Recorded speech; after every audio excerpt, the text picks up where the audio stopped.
Casting Call, bienvenue sur le podcast de la rédaction de casting.fr qui révèle ta vraie nature.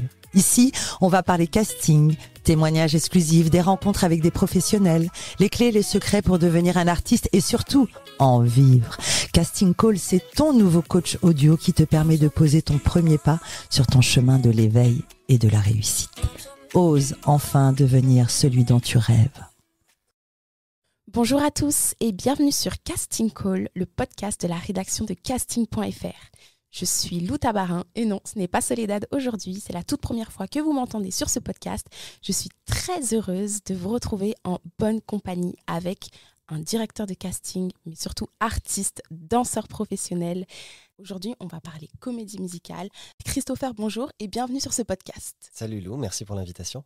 La devise de ce podcast est « Ose devenir celui dont tu rêves ». Quand tu étais petit, qu'est-ce que tu rêvais de faire ? Alors je crois que j'ai toujours rêvé d'être danseur, de base. Quand on en parle avec mes parents, l'anecdote qui revient tout le temps, c'est qu'à 5 ans déjà, j'allais au tableau en dansant.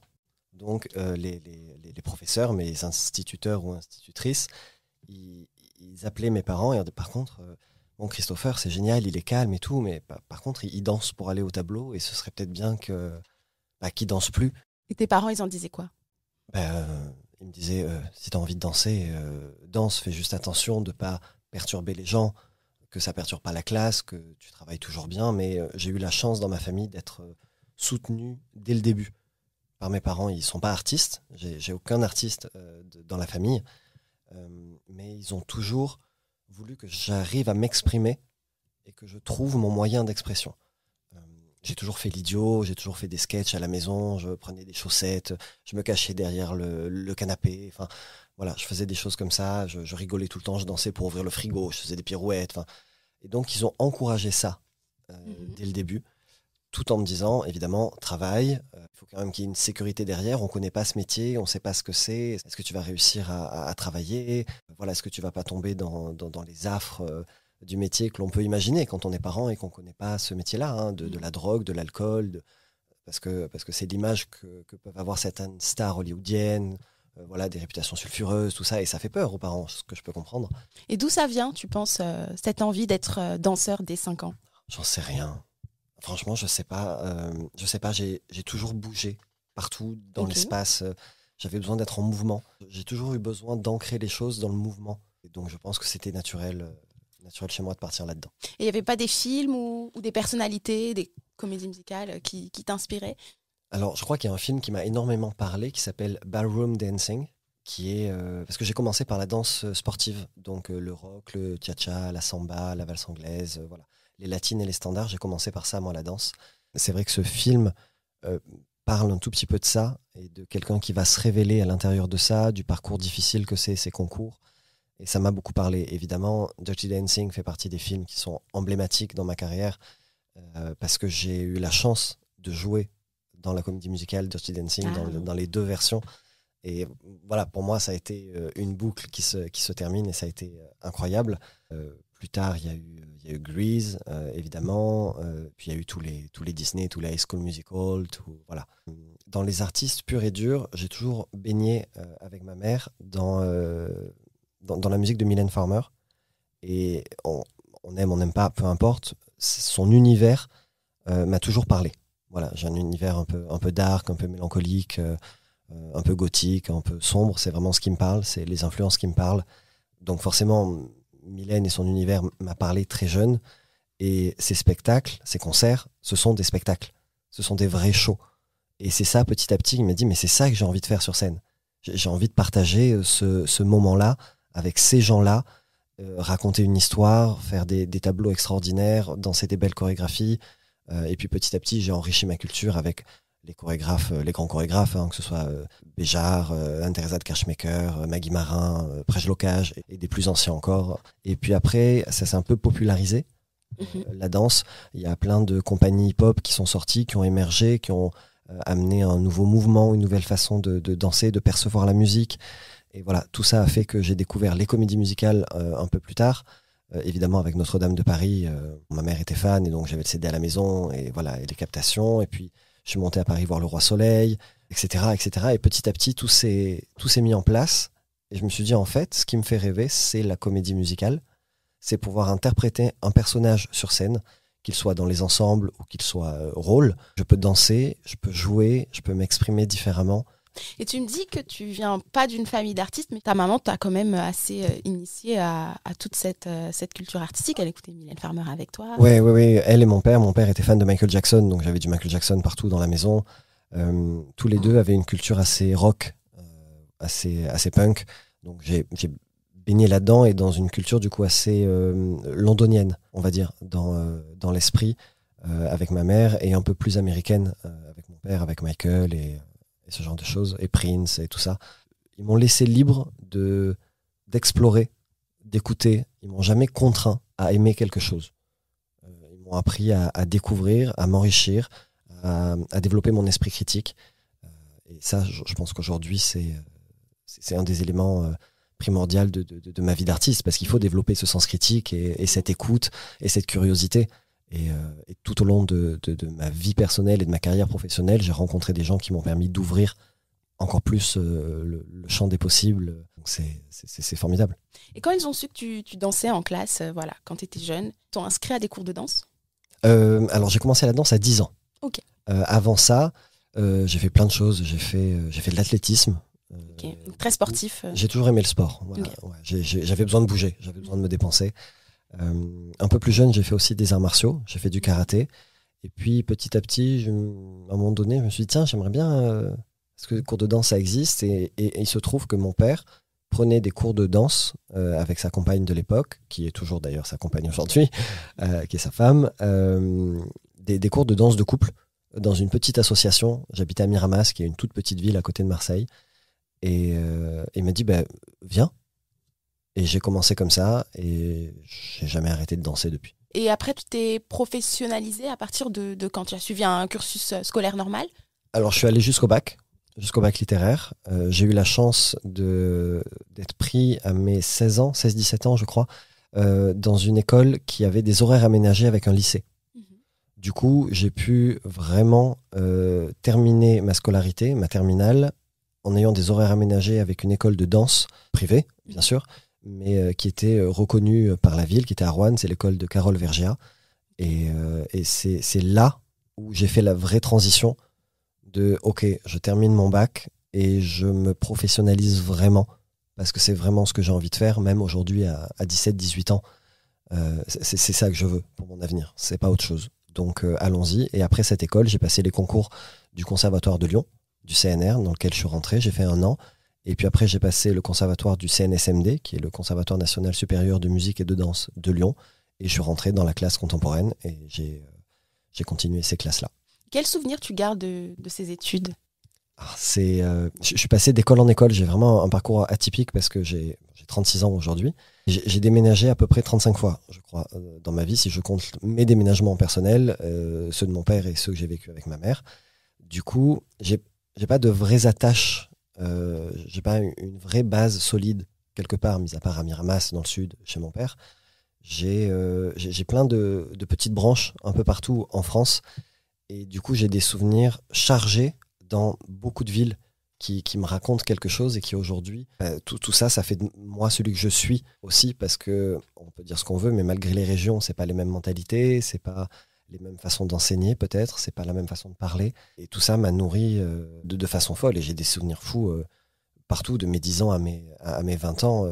Et à ce moment-là, vers où tu voulais aller? C'était quoi ton but, ton goal ultime? Tu voulais être danseur, comédie musicale? Ouais, mon but ultime, c'était d'arriver à intégrer le monde de la comédie musicale. Voilà, c'est à cette époque-là, j'avais vraiment envie de ça. Petit à petit, j'y suis arrivé. Et raconte-nous justement, quel est ton plus beau souvenir de comédie musicale? Oh waouh, ça c'est très très dur. Ça c'est très très dur. Il y en a énormément. Alors évidemment, Dirty Dancing est un de mes plus beaux souvenirs parce que c'est un accomplissement, et c'était quand le spectacle a été annoncé, je me suis dit c'est vraiment le spectacle que je veux vivre en tant que danseur. C'est là que j'ai commencé, c'est les danses que j'ai toujours dansées. Puis il y a le porté mythique. Voilà, bon moi je le faisais pas évidemment, hein, mais tout est mythique, ce spectacle est mythique, et dans les salles, c'était la folie absolument tous les soirs. Les gens hurlaient les répliques cultes avant les comédiens.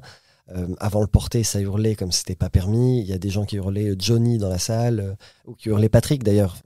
Et puis les danses, c'est la première, quand on a ouvert, on s'est pris une vague d'énergie incommensurable. J'en ai des frissons encore, rien que d'en parler, mais c'était fou et c'était une troupe. Les 2 saisons qu'il y a eu, il y a des gens qui ont changé dans la troupe, mais les 2 troupes étaient incroyables. Et ouais, j'ai vraiment des souvenirs de fou. Il y a eu Hit Parade où j'ai eu la chance de faire l'hologramme qui donnait vie à Sacha Distel sur scène. Donc c'est pareil, ça a été une expérience extraordinaire. Il y avait son fils qui était là régulièrement, avec qui on parlait, qui me racontait les histoires de son père, pourquoi il bougeait ainsi, pourquoi son corps était comme ça. Et c'est passionnant de voir son fils pendant les tournages et de me dire, ok, je dois rendre hommage à son père. Je dois pas être une caricature. Je dois l'incarner vraiment. Et on était 4 à faire ça, parce qu'il y avait Claude François, Dalida, Sacha Distel et Mike Brandt. Et chacun de nous avait un des ayants droit ou un des parents de la famille.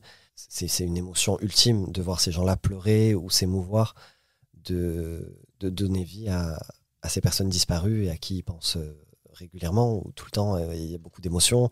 Et à la sortie, tous les 4, on a eu merci d'avoir redonné vie à mon père, à mon frère, à ma sœur. Enfin voilà, ils sont revenus à la vie un instant. Et ça, on pensait pas que ce serait possible un jour. Et c'est chargé, quoi. Ouais. Et quand on est danseur, est-ce qu'il y a une hygiène de vie particulière? Alors moi, j'ai envie de dire oui, mais elle est différente pour tout à chacun. Toi, par exemple? Alors moi, par exemple, je fume pas. Je sais pas si c'est juste parce que je suis danseur ou juste parce que ça ne sert à rien, mais je fume pas. Je crois que je dois boire 3 verres d'alcool par an maximum pour les occasions. Après, oui, y a la salle de sport, on fait du sport, on s'entretient, on entretient le cardio. J'essaye de faire attention à ce que je mange, mais est-ce que c'est tant parce que je suis danseur ou parce que juste j'ai envie de faire attention à ce que je me mets dans le corps? Il y a l'hygiène de vie normale. Je sais pas, j'ai énormément d'amis qui sont des fumeurs ou voilà, qui font la fête. Chacun est différent. Et puis chacun, à propos de son corps aussi et de ce qu'on veut en faire.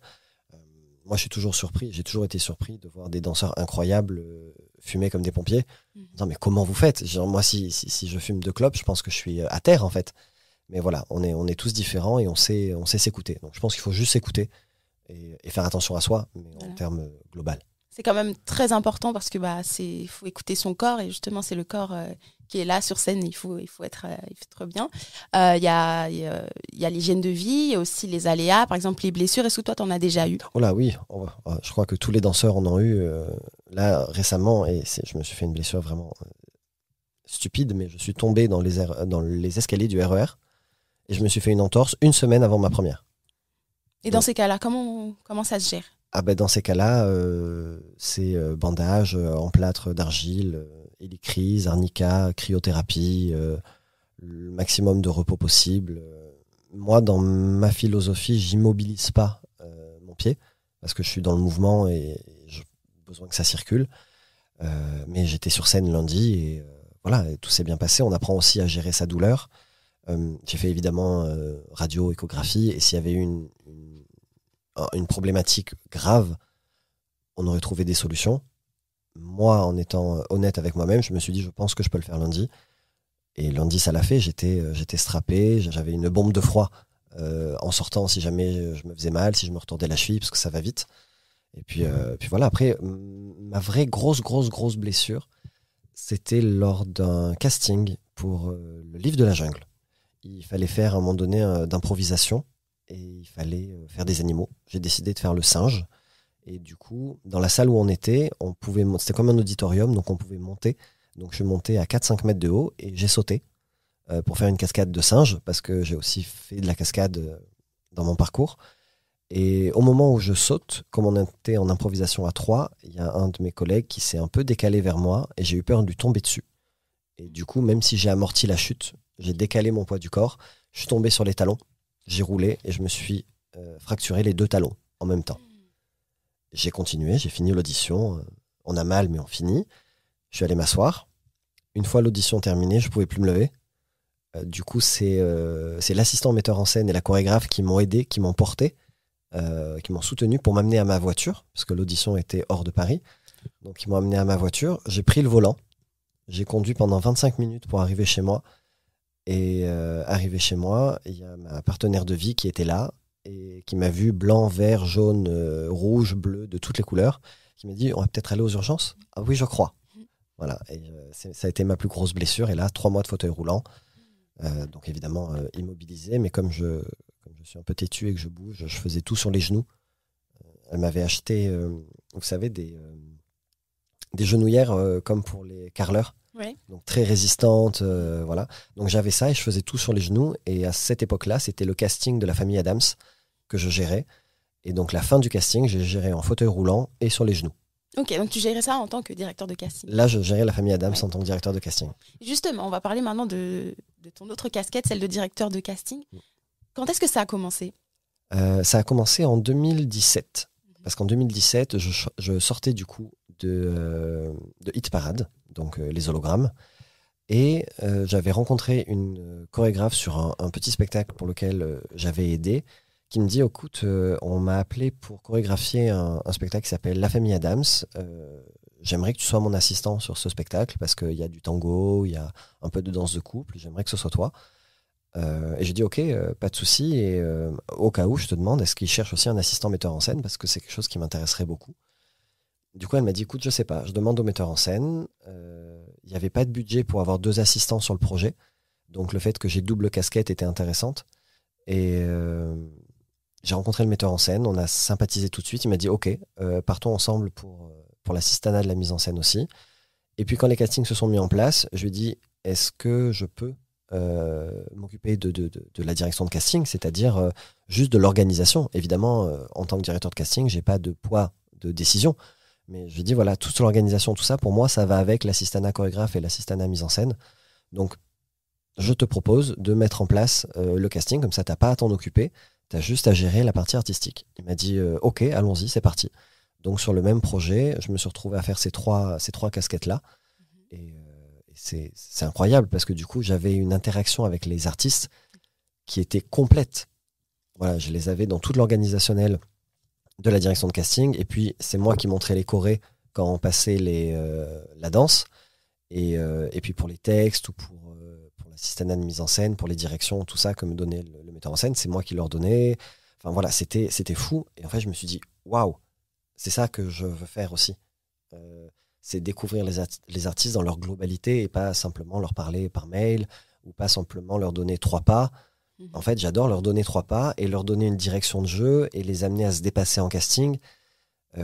Tout ça me parle, tout ça est incroyable. Et une fois que le projet s'est mis en place, c'était une production italienne, donc je les ai aidés en assistanat de production à comprendre les déclarations de cachet, à faire en sorte que ce soit fait en temps et en heure, de pourquoi cette ligne sur ce contrat-là, pourquoi cet artiste demande ça, etc. Parce que l'intermittence, c'est français, hein, donc c'est un système qui est particulier, et pour qu'il n'y ait pas trop de soucis, ou de retard, ou de choses comme ça, je me suis retrouvé à être casting, assistant metteur en scène, assistant prod et assistant chorégraphe sur le même spectacle.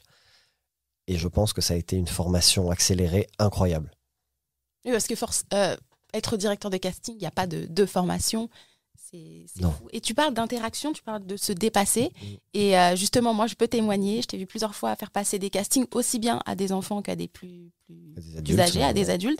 Et à chaque fois, tu prends le temps pour chaque personne de les aider, de leur donner des conseils. Et même s'ils ne sont pas retenus au casting, c'est un moment de partage où tu les aides, tu te lèves même. Et si jamais ils ne sont pas trop à l'aise, tu les mets bien à l'aise. Pourquoi c'est si important pour toi ?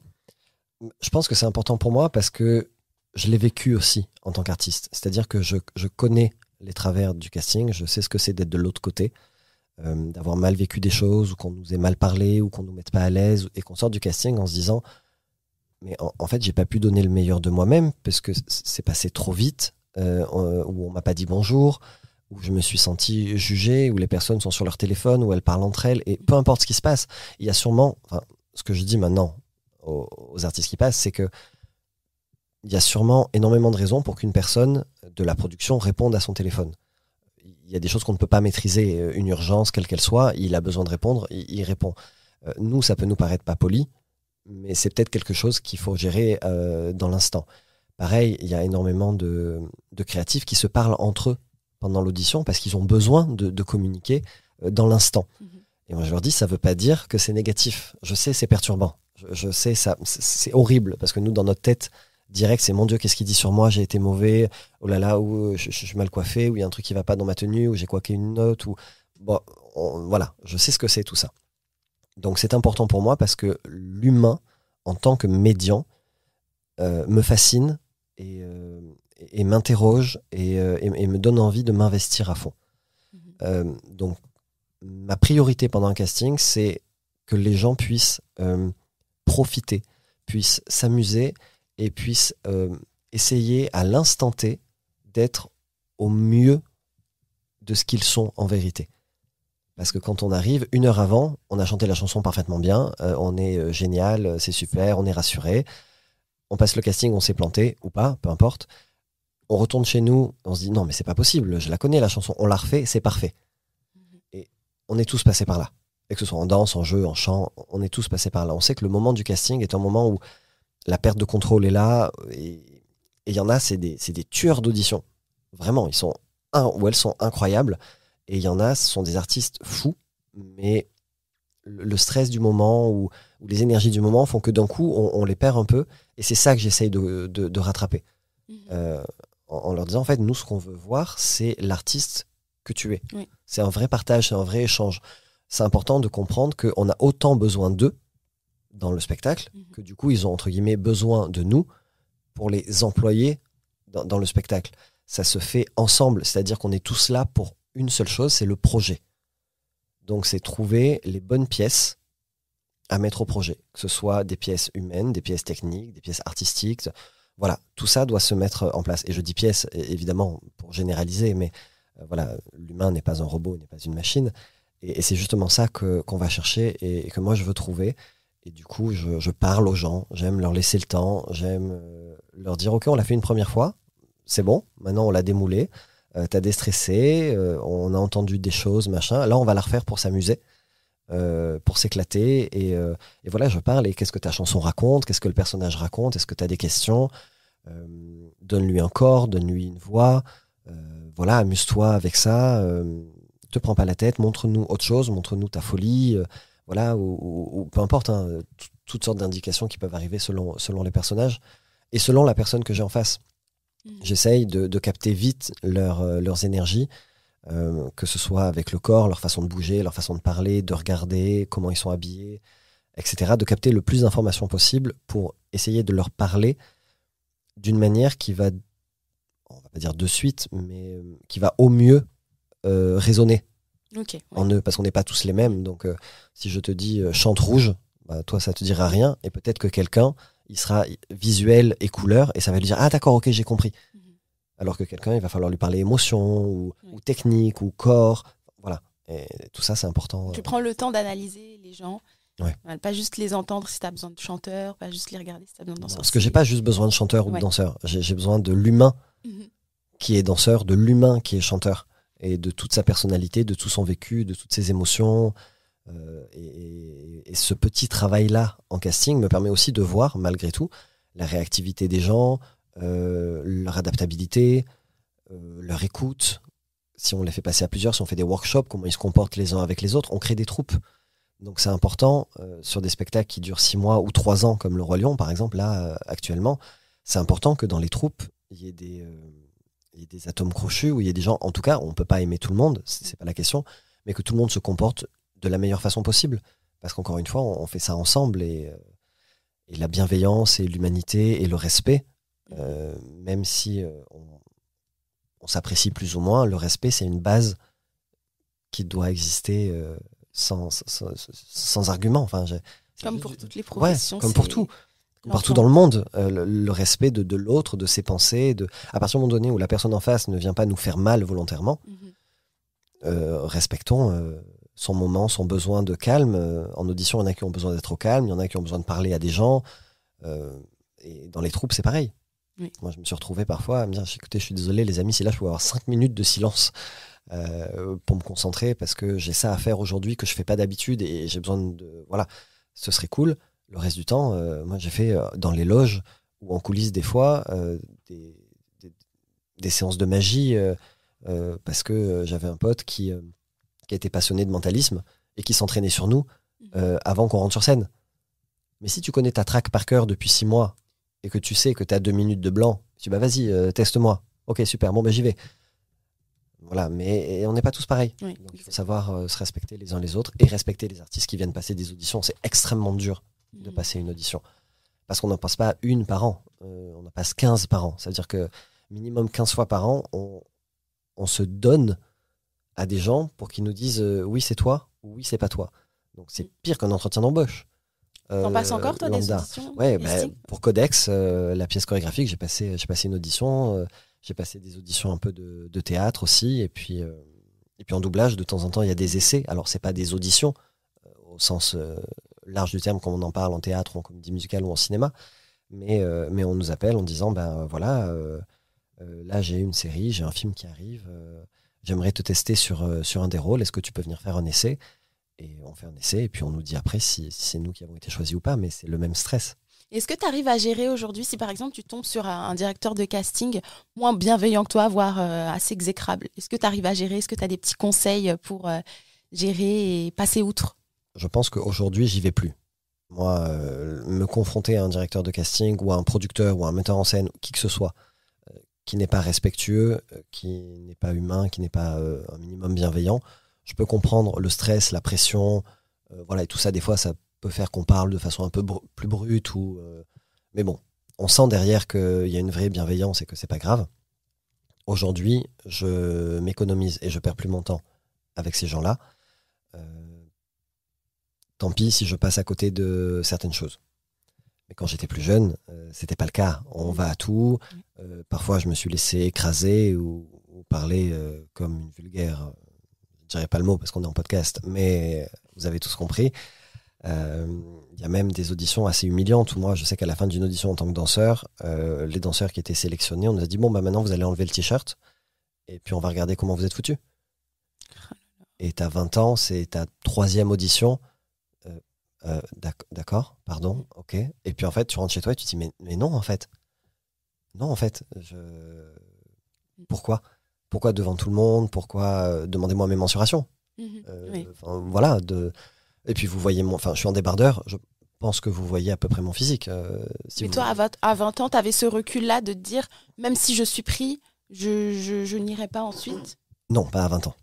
Non, à 20 ans, clairement pas. À 20 ans, je me servais de la colère qui pouvait être naissante ou de l'injustice qui pouvait être naissante pour la mettre dans ma danse, dans mon jeu, voilà, et dans mon audition. Et je me disais que c'était normal et que c'était peut-être de ma faute, que peut-être je m'étais mal présenté, que peut-être j'étais pas prêt, que j'étais pas assez bon. Et puis petit à petit, en grandissant, tu te rends compte que ce mode de pensée n'est pas le bon et que non, c'est pas normal, que non, on n'a pas à nous parler mal, que non, on n'a pas à nous sexualiser de façon outrancière, ou même pas outrancière, juste à nous sexualiser en fait pour un casting. On n'est pas là pour ça. Voilà, les gens ne sont pas sur un marché où ils prennent des humains et où ils en font ce qu'ils veulent. Qu'est-ce que tu conseillerais à tous les auditeurs qui nous écoutent et qui ont passé ou qui vont forcément être confrontés à ce genre d'expérience? Est-ce qu'ils devraient dire quelque chose, rien dire, se taire, mais ensuite pas accepter s'ils sont pris, ou sauter sur l'occasion malgré tout parce que c'est une expérience? Et c'est très très dur de répondre à cette question parce qu'encore une fois, je pense que ça dépend de chacun. Je pense qu'il faut qu'ils soient fidèles à eux-mêmes. Voilà, il ne faut pas qu'ils se mentent, il ne faut pas qu'ils se trahissent, il ne faut pas qu'ils se fassent mal. Il y a une balance à faire, un équilibre à faire.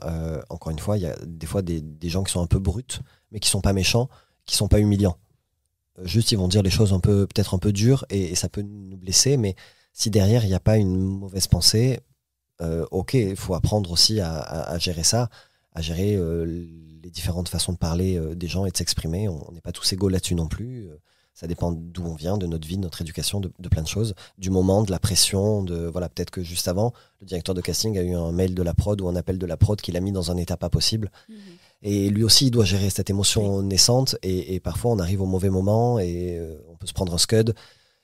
Mais derrière, il y a quelque chose de plutôt sain malgré tout. C'est quand ça devient malsain que c'est problématique. Et là, pour moi, la seule vérité, c'est la sienne. Est-ce que je suis en paix avec ça? Est-ce que je m'en fous? Est-ce que, malheureusement, est-ce que je vais en jouer pour essayer de m'en sortir et que je le payerai plus tard? Est-ce que j'ai les épaules pour aussi? Est-ce que j'ai les épaules pour? Évidemment, pour moi, il y a des choses qui sont rédhibitoires. Enfin, quelqu'un qui te touche, il n'y a même pas question il n'y a pas de question à se poser. Tu t'en vas, ou tu lui enlèves la main, ou tu lui dis par contre c'est non. Pareil, quelqu'un qui te sexualise, qui te parle mal, qui t'insulte. Voilà, il y a pour moi des choses où, oui, j'encouragerais tout le monde à dire non. Ça, c'est non. C'est pas le casting, c'est pas possible. Maintenant, je sais aussi à quel point c'est difficile à ce moment-là, quand on commence, ou même quand on a 15 ans, 20 ans de carrière, hein, selon qui on a en face, d'avoir l'aplomb, l'assurance, le recul, de dire c'est pas possible ce que tu es en train de faire. Oui, en fait. Quand tu es au début, que tu commences ta carrière, c'est dur de dire non à certaines voilà, expériences. c'est peut-être un peu plus facile quand tu es un peu plus âgé, que tu as un peu plus de background, parce que peut-être que tu en as un peu plus rien à foutre, et que tu es un peu plus fidèle à toi, et que tu vas le revendiquer, et qu'aujourd'hui, je trouve ça extraordinaire que les gens prennent la parole et libèrent ça, parce que ça permet aussi à tout le monde de dire, en fait, non, et surtout, en fait, je vais t'afficher devant tout le monde, et il n'y a pas que moi qui vais en payer le prix. Il n'y a pas que moi qui risque ma carrière à te dire non à quelque chose qui n'est pas normal. Parce qu'avant, un peu plus avant que tout ça émerge, oui, on s'est dit, mais si je dis non, là, qu'est-ce qui se passe? Je vais jamais travailler, il va parler mal de moi. Si je lui dis oui, il va de toute manière mal parler de moi, parce qu'il va dire que je l'ai séduit ou que je l'ai dragué, et puis qu'après, j'ai pas donné ce qu'il voulait, que je suis pas allé au bout. Enfin, si je dénonce, après, il a plein de relations, oui, plein de contacts, forcément, ça va nuire à ma carrière alors que je commence. Exactement, c'est tellement problématique, c'est tellement touchy comme sujet. À part dire aux gens, respectez-vous, et il y a un minimum d'amour-propre, et même si vous passez à côté de quelque chose, est-ce que c'est plus important de passer à côté de ça, ou de vous trahir vous-même? Et c'est des décisions que chacun doit prendre en conscience. On va laisser le négatif de côté. Maintenant, on va parler de positif. C'est quoi ton plus beau souvenir de casting? Mon plus beau souvenir de casting, j'en ai plein. Il y a eu le workshop de la famille Adams, dernier tour. On avait 4 comédiens et 4 comédiennes par rôle à peu près. Et on a échangé. On a créé des familles. Créé la famille Adams. Et toutes les énergies se mélangeaient. Et voilà, c'était fou de voir ça. C'était incroyable. We Will Rock You. C'est pareil. La musique de Queen, pour moi, elle a une importance folle aussi dans ma vie, de par mon père et ma mère. Et donc, être sur ce spectacle, en casting, en assistant metteur en scène et en assistant chorégraphe aussi, c'était fou, parce que ça a allié plein de choses. Et les gens étaient dingues de venir chanter du Queen. Ils avaient une énergie folle de dire, mais c'est génial ce qu'on chante, et c'est super, même si je suis pas pris ou prise, le casting est cool, on s'amuse, merci, c'est top. Et Holidays, là, le musical, c'est un spectacle qui arrive en septembre à l'Alhambra, avec les chansons de Madonna. Donc on a auditionné 4 filles, c'est l'histoire de 4 copines. Moi, je gère la direction de casting, adulte, enfant, ado, donc du spectacle, et je suis l'assistant du metteur en scène sur le projet. Le metteur en scène, c'est Nathan Guichet, voilà, NS World, mais pas que.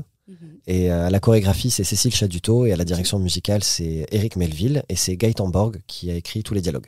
Et c'est pareil, on a pris le temps en casting de parler aux gens, de leur faire des scènes, de leur faire improviser des choses.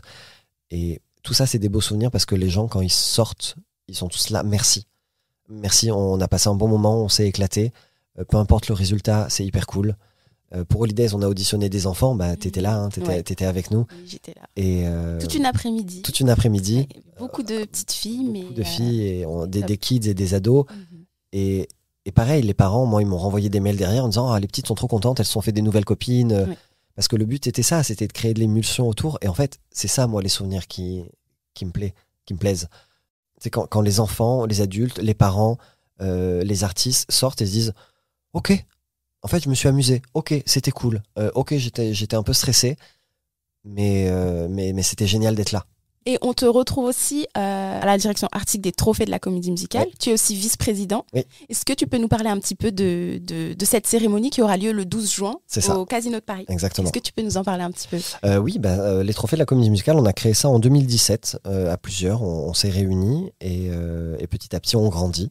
On avait vraiment comme envie de célébrer et de valoriser le genre de comédie musicale, les artistes de comédie musicale, les producteurs de comédie musicale, les créatifs, voilà, les scénographes, les techniciens, les ingé-sons, les lumières. Enfin, voilà, on avait vraiment envie d'essayer de faire quelque chose qui les valorise. Au début, on n'était pas parti sur une cérémonie.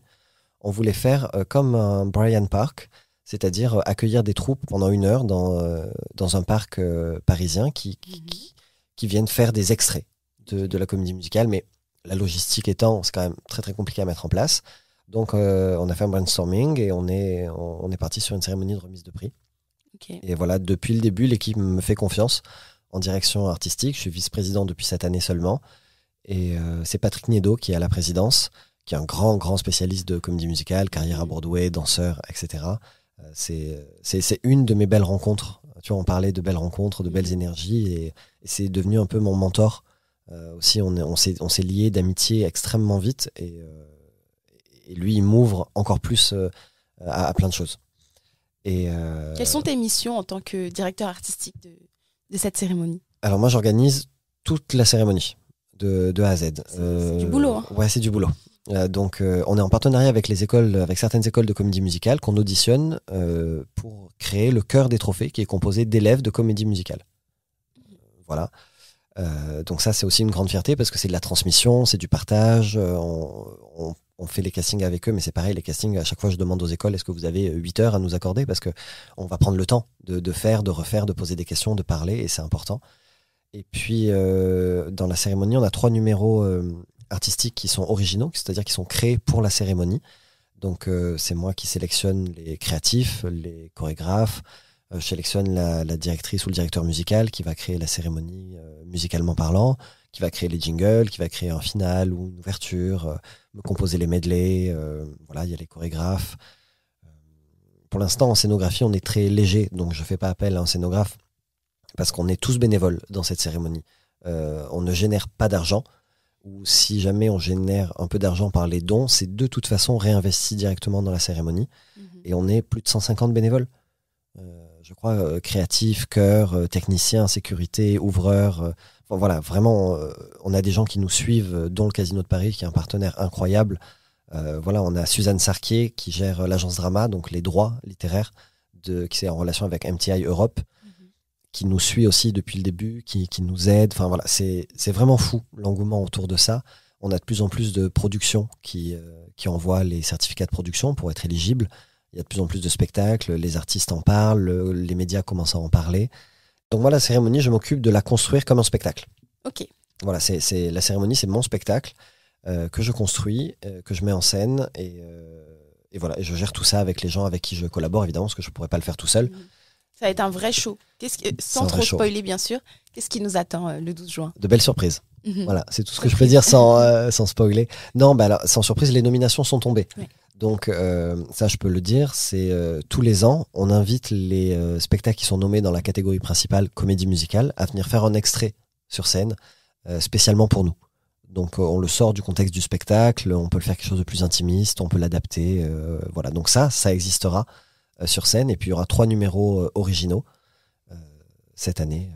Mais ça, je peux pas en parler, je vous garde la surprise. Et ça sera retransmis en live ? Alors non, c'est pas encore retransmis en live. On est en train de discuter avec des télés, avec des chaînes pour voir comment ça pourrait se mettre en place. Nous, on va capter toute la cérémonie et elle est retransmise sur notre YouTube en intégralité. C'est une grosse organisation aussi, hein. On est encore en plein dedans, c'est lourd.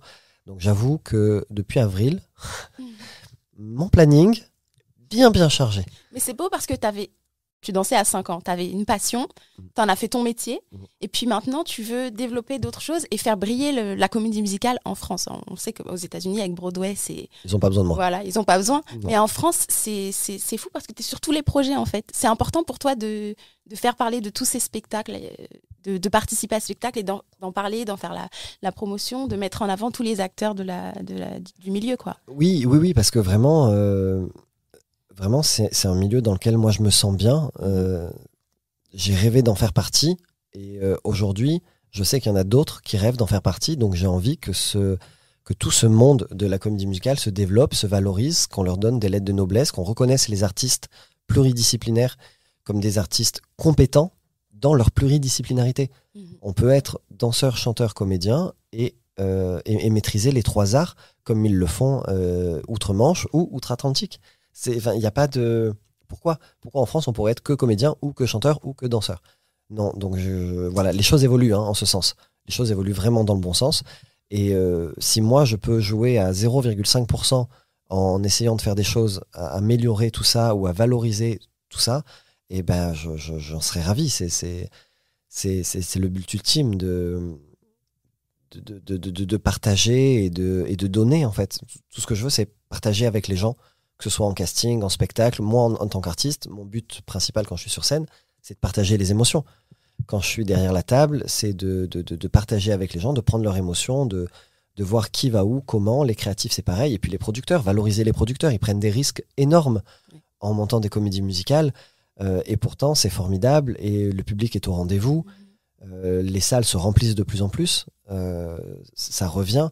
Donc tous ces acteurs-là, que ce soit comédie musicale, et après, en extrapolant, hein, cinéma, théâtre, podcast, livre, doublage, en fait, ça fait partie de la culture intégrante de la France, et on a besoin de valoriser ça, et que tout le monde soit porté à la hauteur de leur, on va pas dire talent, parce que j'aime pas mesurer le talent, mais à la hauteur de leur engagement. Voilà, que ce soit des producteurs, des créatifs, des techniciens, des ouvreurs, des habilleurs, des costumiers, des danseurs, des chanteurs, des comédiens, enfin, et tous les métiers que j'oublie parce que je peux pas tous les citer, mais ils sont tous importants. Il n'y a pas une seule personne qui n'est pas importante dans le circuit. Même les personnes qui font l'entretien des casinos, n'importe quoi, ou des théâtres, ou tout ça, ce sont des personnes qui sont extrêmement importantes. Parce que si elles n'étaient pas là, les salles seraient immondes, et les spectateurs ne viendraient pas, etc., etc. Donc en fait, les gardiens des théâtres sont très importants. C'est le premier pas de sécurité, c'est le premier lien. Moi, quand j'arrive dans un théâtre, peu importe quel est mon poste à l'intérieur de ça, c'est de dire bonjour à tous les gens du théâtre, parce qu'en fait, je viens chez eux. Voilà, exactement. Ils m'accueillent, donc en fait, bonjour, qui es-tu, merci, au revoir, passe une bonne journée. Voilà, évidemment, je ne crée pas de liens amicaux avec tout le monde, mais c'est ce dont on parlait au début, c'est le respect, la bienveillance, et le partage envers l'humain. Et ces gens-là, en fait, on ne sait pas d'où ils viennent et qui ils sont. Et c'est passionnant quand on commence à s'intéresser à eux, de savoir d'où ils viennent, où ils sont, et ça peut nourrir un projet, ça peut nourrir un personnage, ça peut nous nourrir juste nous en tant qu'humains de base, parce qu'on a tous des vies extraordinaires, et si on prenait le temps de s'y intéresser un peu, on se développerait comme c'est pas permis.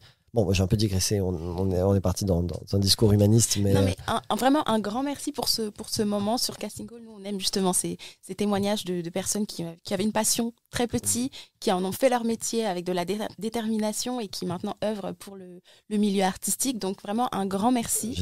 Merci à vous.